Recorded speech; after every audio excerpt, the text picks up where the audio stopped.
दोस्तों आज हम पढ़ेंगे संधि। ठीक है, संधि किसे कहते हैं। ठीक है, तो पहला चीज संधि दो या दो से अधिक वर्णों के मेल से उत्पन्न विकार को क्या बोला जाता है, संधि बोला जाता है।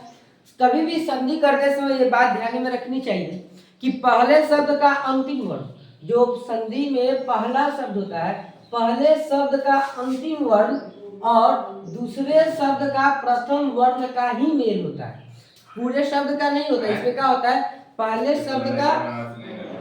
शब्द का प्रथम वर्ण और दूसरे शब्द का अंतिम वर्ण का मेल होता है। जैसे यहाँ पर हम लिखे 1+1, देखो 1+1, तो यहाँ पे एक चीज समझिए, एक में आता है अ और ए है, अ प्लस ए मिलकर बनता है ए, इसलिए हम लोग लिखते हैं इसको एक।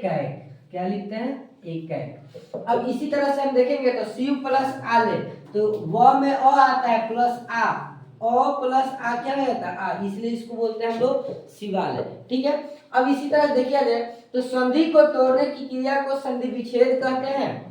और संधि हमारे तीन तरह के होते हैं। पहला होता है स्वर संधि, जिसमें स्वर वर्ण का स्वर वर्ण से मेल होता है। दूसरा होता है व्यंजन संधि, जिसमें व्यंजन का व्यंजन से या व्यंजन का स्वर से मेल होता है। तीसरा होता है विसर्ग संधि, जिसमें होता है विसर्ग का व्यंजन से, विसर्ग का स्वर से होता है, लेकिन विसर्ग का विसर्ग से नहीं होता है।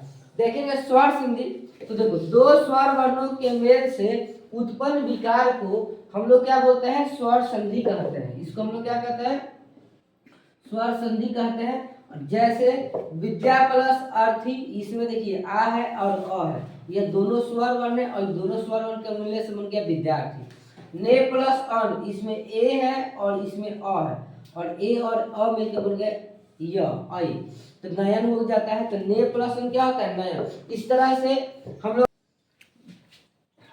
देखिए स्वर संधि के 5 भेद होते हैं। दीर्घ स्वर संधि, गुण स्वर संधि, वृद्धि स्वर संधि, यम स्वर संधि और अयादी स्वर संधि, यानी स्वर संधि के 5 बेटे होते हैं। समझ लीजिए, स्वर दीर्घ स्वर संधि यानी जब कोई ह्रस्व वर्ण के बाद ह्रस्व या दीर्घ वर्ण आए तो हमेशा दीर्घ वर्ण हो जाता है। मतलब कहने के बात मतलब समझिए कि अ में अ है तो क्या हो जाएगा आ, या अ में आ आएगा फिर भी आ होगा, आ में अ आएगा फिर भी आ होगा, और आ में आ आएगा फिर भी आ होगा।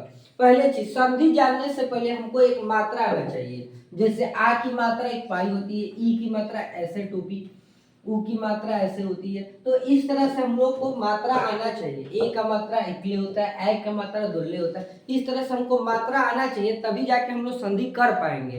पहला चीज देखिए, अगर एग्जाम्पल अगर हम देखें तो परम प्लस अर्थ है, तो देखिए परम में अ है और अर्थ में भी अ है, तो अ और अ मिलता है तो बनता है आ, तो इसको आ लिखेंगे।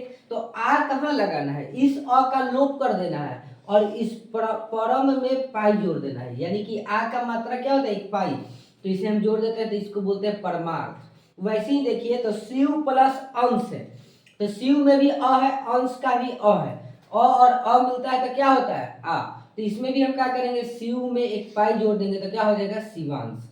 ऐसे ही देखिए विद्या प्लस आलय, तो आ में आ की मात्रा जोड़ेंगे तो क्या हो जाएगा विद्यालय। आगे और भी संधि का इसका रूल पढ़ेंगे। ठीक है,